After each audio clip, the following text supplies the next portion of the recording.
Well, this is Spider-Man, but it's not Edge of Time. This is Spider-Man vs. the Kingpin, an action platformer exclusive to the Sega family of consoles.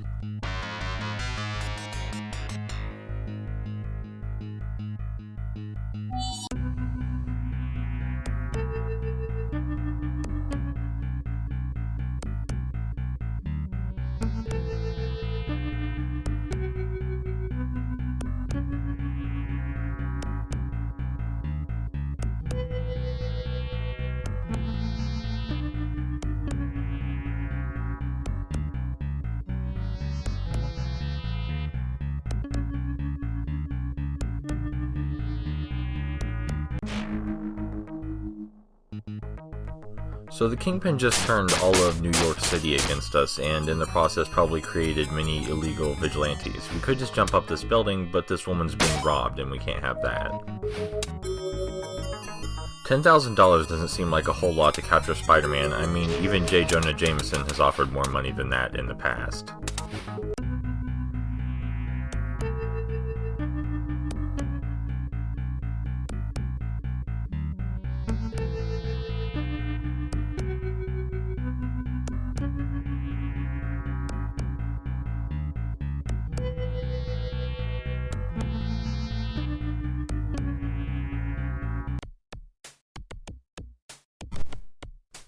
Versus the Kingpin is primarily an action game with some platforming elements thrown in. You can swing on your webs, you can punch, you can shoot webs to disable enemies, and you can also form a web shield.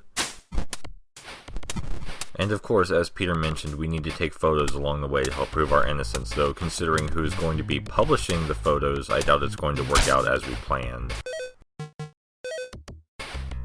The general control layout in this game is fairly simple. There's a punch button, there's a web button, sorry, not web button, alternate function button, which can be used for webs or your camera or your web shield. But anyway, there's a jump button. Pressing the jump button while you're on a wall lets you climb it, and when you let go of the jump button, you fall off the wall. Very simple, very fluid, and it feels nice. We can only assume that these men hanging out in the warehouse are looking for Spider-Man, but it doesn't seem like a warehouse would be the first place you would check for Spidey. I suppose they could have been hired by the Kingpin, but then that would defeat the whole purpose of him offering a reward to the entire city.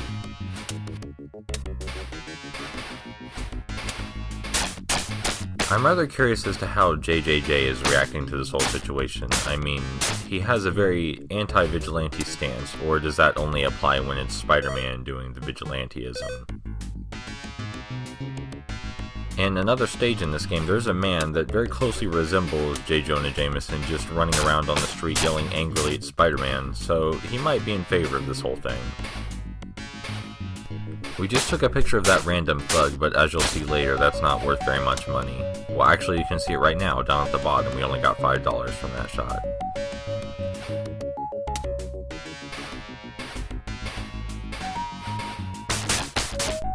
You probably have a basic idea of how this game works. You need to beat the clock, and you need to conserve your web fluid and health for when you need it most.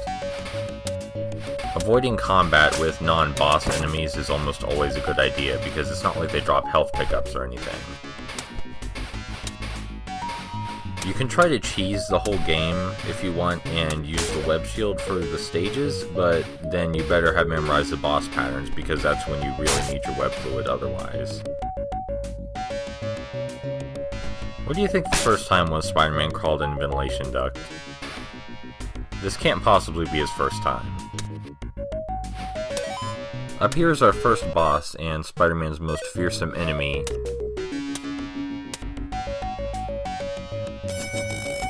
A man driving a forklift. The web shield makes us invincible, but as you're seeing right here, only for a very short period of time, and you do need to reselect it again each time it goes away.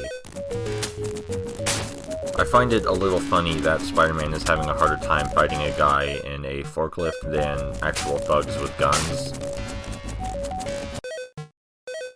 The other way to fight this boss is to climb all over the walls and leap over him, but this is much easier.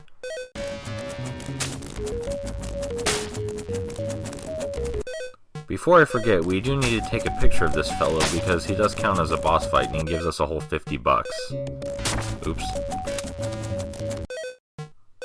The money is actually used to a specific purpose later that you'll see when we finish the stage.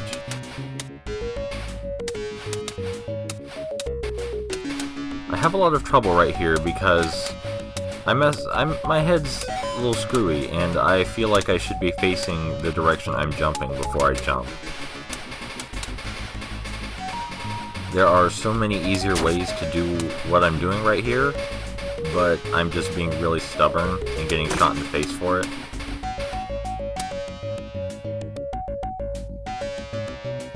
Right up here is the end boss of the stage. It's Doc Ock, of course, as we learned from Spidey's narration, and we do need to take a picture. Doc Ock goes down kinda easy, you just need to duck under his tentacles and jump after they retract. Each stage is basically a gauntlet that tries to wear down your health and webbing before you reach the boss where you really need them. If you're very careful, it's actually not that hard, but if you try and play it like a normal platformer, it can be very frustrating. And Doc Ock goes down in just 3 hits.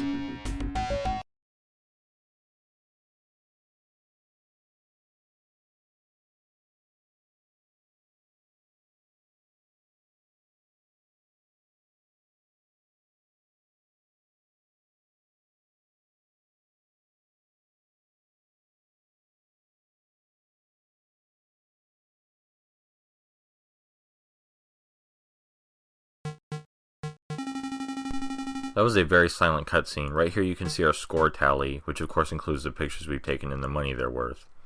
So, versus the Kingpin isn't, amazing, no pun intended, but it's well designed and I like the picture taking mechanic, it's pretty unique as far as Spider-Man platformers go.